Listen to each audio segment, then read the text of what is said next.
Orson Swett Marden wrote, "The beginning of a habit is like an invisible thread. But every time we repeat the act, we strengthen the strand, add to it another filament, until it becomes a great cable and binds us irrevocably in thought and act." Your goal should be to earn as much money as you possibly can over the course of your career, achieve financial independence, and eventually become a millionaire. This is the most common financial ambition of most people, and it is eminently achievable if you develop the right habits. Fortunately, becoming a millionaire has never been more possible in all of human history than it is right now. We have the largest economy in world history, and it's growing faster than ever before. In 2017, there are almost 15 million millionaires and almost 536 billionaires, according to Market Insights reports. Almost all these millionaires and billionaires, 87% by some estimates, are first-generation wealth. That is, they accumulated their fortunes over a single working lifetime. Millionaires come from every conceivable background. Some are well-educated and some are not. Some graduated from the finest universities, others dropped out of high school. Some came from families that have lived in America for many generations. Others came to the country as immigrants with no friends or contacts, no skills, and not even the ability to speak English when they arrived. But they all had one thing in common. They passed the magic $1 million mark as a result of doing certain things in a certain way again and again. They learned and practiced the $1 million habits that we are explaining throughout this book. Self-made millionaires have been interviewed and studied exhaustively, hundreds and even thousands of times, both individually and in groups.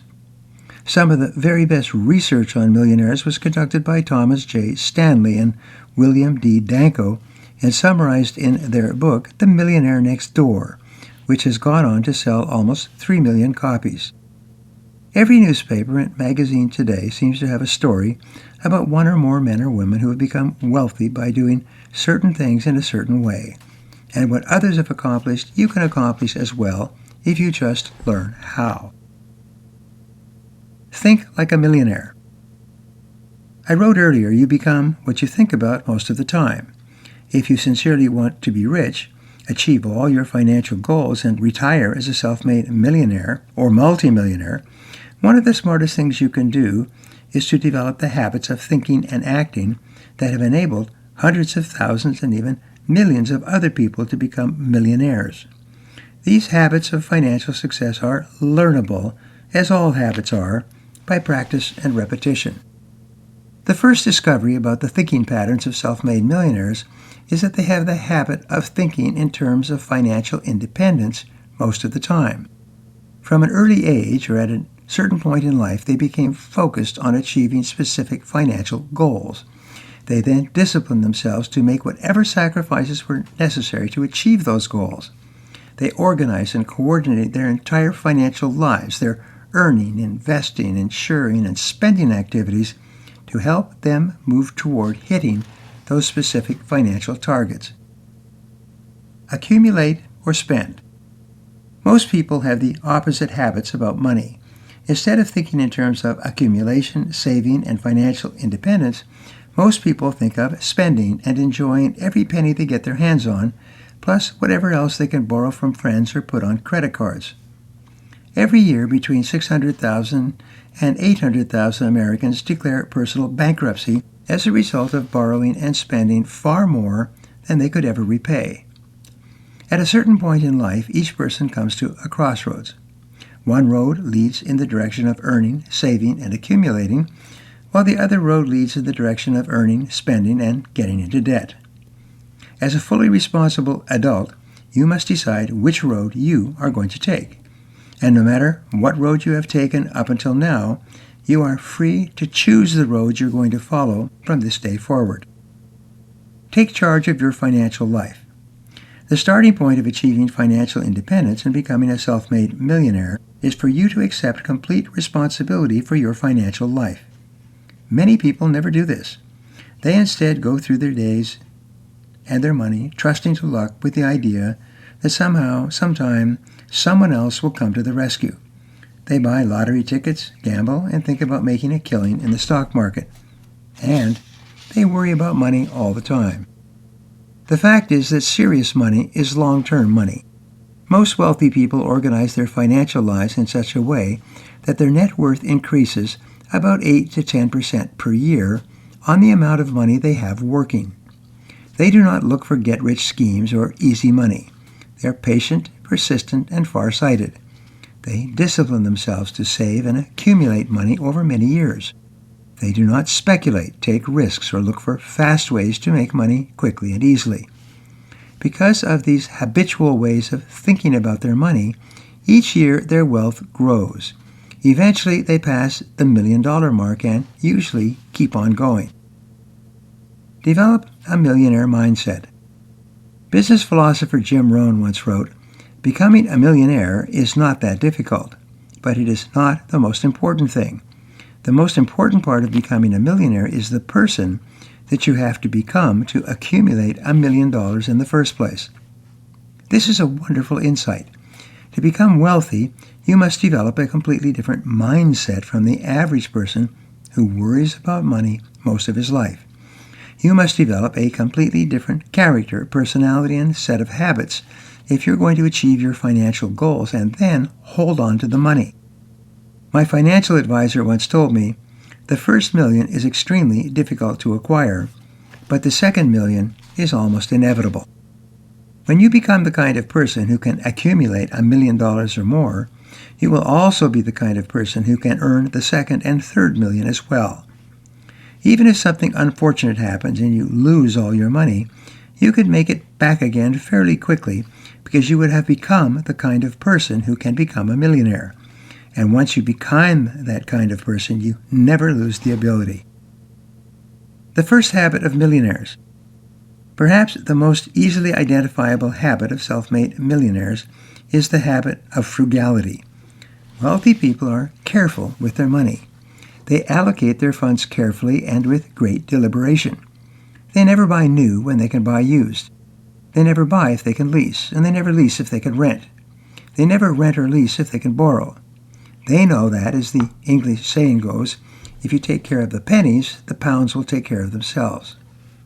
According to Stanley and Danko, most self-made millionaires do not buy new cars. They wait until a good quality car is about 2 years old before they buy it. Even then, they have the car thoroughly checked out by a reputable mechanic. Once they feel confident that it is an excellent buy, in good condition, they buy the car and have it recertified with a 5-year warranty. They then drive the car for 5 or 10 years before replacing it. Most new cars drop 20% in value as soon as you drive them off the lot. After 2 years, many cars have lost 30 to 50% of their value, but are still in excellent condition and are often still covered by factory warranties. When you buy a good quality used car, you can save many thousands of dollars, all of which can be invested and allowed to grow at compound interest towards your ultimate goal of financial independence. Save your money. Self-made millionaires develop the habit of regular saving and investment from an early age. As multimillionaire W. Clement Stone once wrote, "If you cannot save money, the seeds of greatness are not in you." George Clason, in his bestseller, The Richest Man in Babylon, wrote that the key to financial success is to pay yourself first. He recommends that you save at least 10% of your income off the top before any other expenditure for the entirety of your working life. Human beings are creatures of habit. We very quickly adapt to almost any external condition or circumstance. If you save 10% off the top of your paycheck and discipline yourself to live on the other 90%, you will soon adjust your lifestyle downwards slightly so that you are quite comfortable on the lesser amount. In no time at all, living at this level becomes a habit, and you stop thinking about it. Many people are deeply in debt, and the idea of saving 10% of their income is too difficult for them even to consider. In this case, I recommend a gradual process where you begin by saving 1% of your income per month and living on the other 99%. For example, if you're earning $2,000 per month, Decide today to save $20 per month or 67 cents per day. You can then live on the other $1,980. Go down to the bank and open a separate account, your financial independence account. Money that goes into this account flows only one way, inward. Once you put money into this savings investment account, you never, ever take it out or spend it for any reason. It has only one purpose, to enable you to achieve financial independence as soon as possible. Once you become comfortable living on 99% of your income, increase your monthly savings rate to 2%. Within a year, you'll find yourself living quite comfortably on 90% of your current income or less. Continue this process until you are saving 15% and then 20% of your income off the top. You will not even notice the difference in your standard of living because it will be so gradual. But the difference in your financial life will be absolutely extraordinary. Take complete control of your financial life. When you develop the habit of thinking more carefully about your income and savings, you will soon find yourself spending less and less on your day-to-day expenses. You will begin paying down your debts and not incurring new ones. You will start delaying or deferring expenditures and finally stop buying those items entirely. Meanwhile, the habit of saving money out of every paycheck will cause your financial fortress account to grow. In a year, you'll have a few $100s.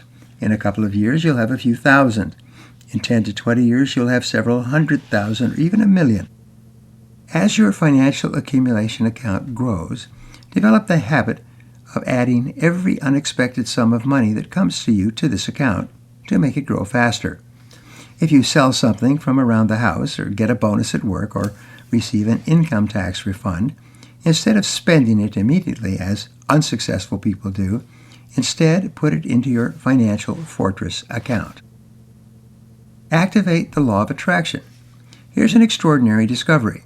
When you begin to save money and you feel positive and happy about your growing account, these positive emotions imbue that money with a form of energy that begins to attract more money into your life and into that account. Old friends will pay back debts you had forgotten a long time ago. You will have opportunities to earn additional money that had not occurred to you. You will sell things that you had kept for a long time and thought had no value. And as you add these amounts to your account, it will develop even more positive energy and attract even larger sums of money. I'd heard about this concept for many years, but I was always broke and there never seemed to be anything I could do about it. Then, about 2 years after I got married and started my own business, I ran out of money. I had been able to buy a house with my life savings, but now I had to sell the house to get cash. We moved to a rented house, and at that point my wife Barbara demanded that I turn over to her $10,000 from the sale of the house. After some arguing, I gave in. She took the money and deposited it in another bank account to which I did not have access.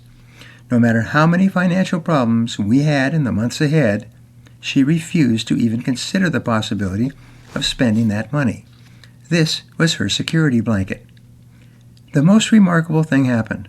From that day forward, we were never broke again. Even though it was the midst of a recession and businesses were going bankrupt all around us, we never ran out of money. Every week, every month, business came in, the bills were paid, opportunities opened up, and exciting possibilities came into our lives. Within a couple of years, we were able to move out of the rented house and buy a beautiful new home in a lovely neighborhood. 2 years later, we bought a home that cost 5 times as much on a golf course, overlooking 2 lakes with the ocean in the distance. Learn to love saving your money. In Chapter 3, we described habits as conditioned responses to stimuli. Regarding this definition, there is a special habit that financially successful people develop over time. It's the habit of responding to incoming money in a particular way. When we're growing up, we're encouraged to save money from our allowances. However, as children, we look upon money as a tool with which to buy candy, toys, and other things that make us happy. As a result, we naturally begin to look upon saving as a punishment, something that hurts us and deprives us of candy, toys, and other things we desire. We associate saving with pain, with sacrifice, with loss of pleasure, satisfaction, and happiness. Since the basic human motivation is to move away from pain toward pleasure, from discomfort toward comfort, and from dissatisfaction toward satisfaction, most people develop the habit of associating spending with enjoyment and saving with unhappiness or pain. As adults, this habit manifests in our desire to spend money as soon as we earn it. Many people in their late teens and 20s look upon every paycheck as an opportunity to go out and spend as much money as they can. This is why it is generally known in the restaurant business that the dining rooms will be the fullest at the middle and the end of each month on paydays. Rewire your thinking. Your job is to reverse the wiring on this habit. It is to detach the wires from one set of attitudes and reattach them to a different set. You need to begin thinking in terms of pleasure when you think of saving and accumulation, and pain whenever you think of spending and getting rid of your money. The law of emotion says whichever emotion you dwell upon will grow, just as a fire would if you put more fuel on it. The more you think about the pleasure and enjoyment you get from seeing your savings and investment account growing, the more motivated you will be to spend less, save more, and grow that account. In no time at all, at the end of each month, instead of worrying about the amount of money you have available for your bills, you'll instead be reviewing the money that is accumulating in your bank account. Most people who become financially successful develop the habit of thinking in terms of the pleasure and satisfaction they get from saving, investing, and growing their money. Most financial failures, on the other hand, get most of their pleasure out of thinking of ways they can spend their money as quickly as they acquire it. Look rich or be rich. Stanley and Danko in The Millionaire Next Door explain that most self-made millionaires drive used cars, live in average neighborhoods, wear average-priced clothes and watches, and are very careful with their money. In addition, very few of them spend money on boats, recreational vehicles, second homes, personal airplanes, or expensive vacations. Stanley and Danko point out that there are those who look rich and those who are rich. Your job is to be one of those people who genuinely are rich, rather than a person who spends a lot of money but has very little in the bank. Truly wealthy people develop the habit of getting rich slow, rather than getting rich quick. To ensure this, they have two rules about money. Rule number 1, don't lose money. Rule number 2, if you ever feel tempted, refer back to rule number 1. People who become wealthy spend much more time thinking about their finances than people who remain poor. The average adult spends 2 to 3 hours each month thinking about their money, usually at bill-paying time. The average self-made millionaire, by contrast, spends 20 to 30 hours per month thinking, studying, and planning their finances. Since the very act of focusing on your money will dramatically improve the decisions you make about it, people who invest more time planning their finances invariably make better decisions and get better results. Practice wedge theory to become rich. Here is an excellent technique that I teach in my financial success seminars. It's what I call the wedge theory.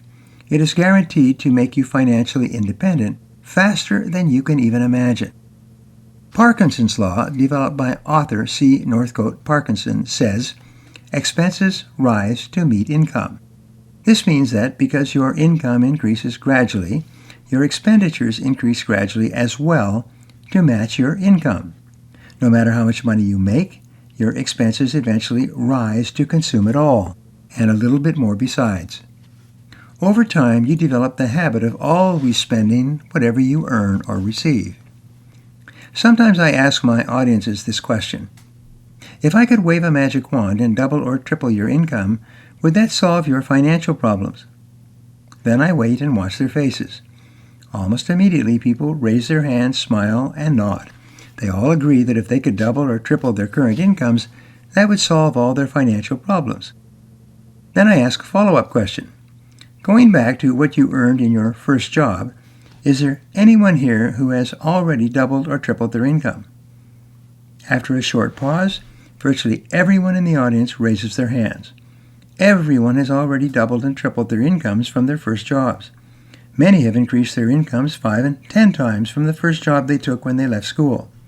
And it hasn't done a bit of good. They still have financial problems and are in debt because they have become subject to Parkinson's law. Expenditures rise to meet income. Save half of your future increases. Here's how the wedge theory works.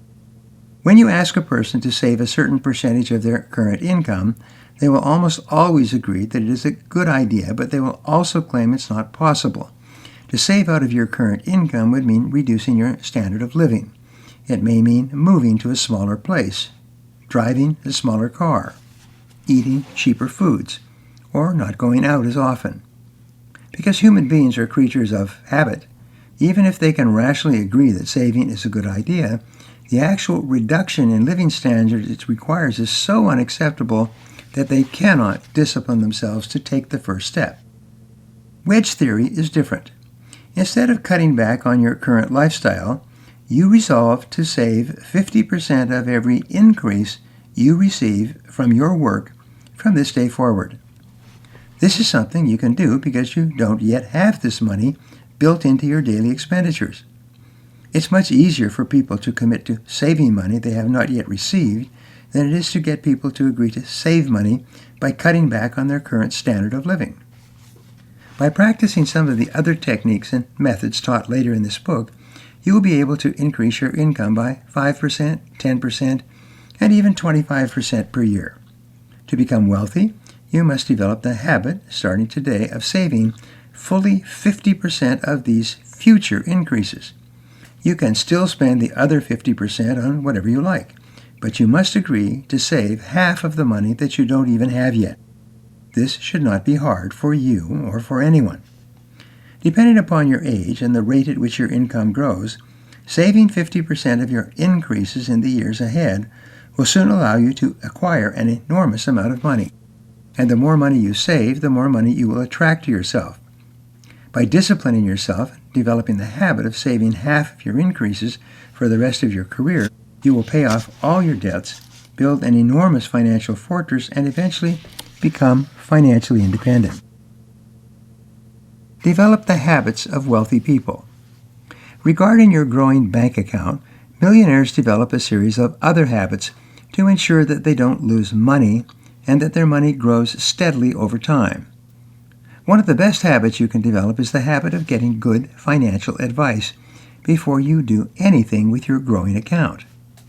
Ask around and find a financial advisor who has already become financially successful by investing his or her personal money in the areas that she recommends to you. Your ability to choose excellent financial advisors can be the critical factor in making good investment decisions. Develop the habit of investigating before you invest in anything. The rule is, spend as much time investigating the investment as you spent earning the money that you are thinking of investing. Fast financial decisions are usually poor financial decisions. Take your time. Move slowly. Find out every detail of the business or investment before you ever think of writing a check. Never allow anyone to pressure you into an investment decision. Never allow yourself to feel that an investment decision is urgent and must be made immediately. A wealthy man I worked for once told me, investments are like buses. There will always be another one coming along. Sometimes the best investments are the ones you never make at all. Make a habit of thoroughly understanding the investment before you ever think of parting with your hard-earned money. If there is anything you do not understand or that seems too complicated for you, do not invest in that area.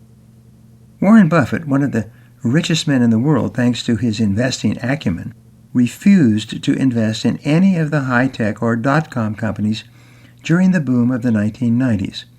Everyone accused him of being out of step and old-fashioned. He simply replied, "I don't understand these businesses, and therefore I will not put any of my money into them." He turned out to be right when the tech bubble burst, and all the others turned out to be wrong. Never trust luck. An important habit for financial success is the habit of insuring properly against any risk that you cannot write a check to cover. It's amazing how many people have spent years accumulating money and then lost it all because they did not have proper insurance protection in place. Develop the habit of using what I call worst possible option, WPO, thinking. Always ask yourself, what is the worst possible thing that could happen in this situation? Whatever it is, make provisions to guard against it. Never trust to luck. Hope is not a strategy. Neither is wishing. Only careful planning, organizing, and ensuring constitute a strategy for your financial life. Be sure you have sufficient life insurance to cover your family and all their financial needs if something should happen to you. Be sure you have adequate fire and damage insurance for your home. Check and upgrade your policies on a regular basis to make sure they cover replacement value. Insure your automobiles for damage and liability. Be sure to have adequate health insurance that covers you for any emergency and for long-term care. No one likes to spend money on insurance, but it's one of the smartest things you can possibly do on your road to financial independence. By insuring properly, you'll never be caught off guard by an unexpected accident or emergency. An additional benefit of being fully insured is it gives you a feeling of calm confidence that allows you to think more clearly and be much more effective in everything else you do. Cover your assets. As you begin to accumulate money, develop the habit of protecting your estate from unnecessary taxes and frivolous lawsuits. Invest in the services of a lawyer who specializes in wills and estate planning. Set up a family limited partnership under the direction of a good lawyer and transfer your assets into the partnership so that they cannot be seized in a lawsuit or taxed away if something were to happen to you. As the old saying goes, a stitch in time saves 9. Small actions that you take in planning, investigating, and insuring your assets can save you an enormous amount of money on your road to financial independence. Do your homework. In addition to the habits discussed above, another important habit wealthy people develop is the habit of carefully considering every expenditure before they make it. This involves getting as much information as possible on the various costs involved in any financial decision. The power is always on the side of the person with the best information. Develop the habit of negotiating more effectively to get higher prices when you sell and lower prices when you buy. A good negotiator can save or gain 10%, 20%, or more on every financial transaction. Each dollar saved or gained is additional money that you can put away to accumulate in your financial fortress account. Get in the habit of negotiating. Ask for lower interest rates. Ask for better terms and conditions. Ask for immediate payment when you sell and deferred payment when you buy. Ask repeatedly, pleasantly, courteously, expectantly, and confidentially. But don't be afraid to ask for what you want, and if you don't get it, ask again or ask for something else. Get rich slowly. When people make a lot of money quickly as a result of success in the stock market, a business breakthrough, a show business success, or an invention, the story gets into the newspapers and magazines. But this is precisely because great financial success in a short time is so unusual. Most great fortunes are built slowly. They're based on the principle of compound interest, which has been called the greatest power in the universe. In fully 99% of cases where people become wealthy, it is over a long period of time, and it's based on slow, incremental growth as the result of compound interest. Every dollar you save, properly invested and protected, can grow 5 to 10% each year. As your money grows, it compounds on itself and grows even more. According to Stanley and Danko, it takes the average millionaire 22 years to accumulate $1 million from the time he gets serious about his financial life. They get rich slowly by gradually increasing their earning ability, saving more and more from their income, and investing it carefully and intelligently so that it grows and compounds over the years. You must do the same. The pursuit of happiness. The philosopher Aristotle concluded in his Nicomachean Ethics, the ultimate end or purpose of all human life is the achievement of personal happiness. Becoming financially independent as the result of developing million-dollar habits is a great goal, but it's not the most important thing. It's the person you must become in terms of courage, character, thoughtfulness, and persistence that is more important. As a result of becoming financially successful over a long period of time, you will feel truly happy and satisfied with yourself and with every other part of your life. This is the most worthwhile goal of all. Now here are some action exercises for you. Decide today that you're going to accumulate more than $1 million in the next 5 to 7 years. Write it down as a goal, make a plan, and then do something toward achieving it every single day. Conduct a complete financial analysis on your life. Determine your net worth, your income and expenses, and your current debts. Open a special financial fortress savings account and begin putting money into it at every opportunity. Never spend this money on anything except investing and growth. Begin saving a fixed percentage of your income each month. Practice the wedge theory and save 50% of every increase from this day forward. Investigate before you invest. Learn every detail of the business and be sure you thoroughly understand how your money is to be used and how it will be returned. Get your financial life organized with proper estate planning and insurance with a family limited partnership to protect your assets. And finally, practice frugality. Never buy new if you can buy used. Never pay full price if you can negotiate something cheaper.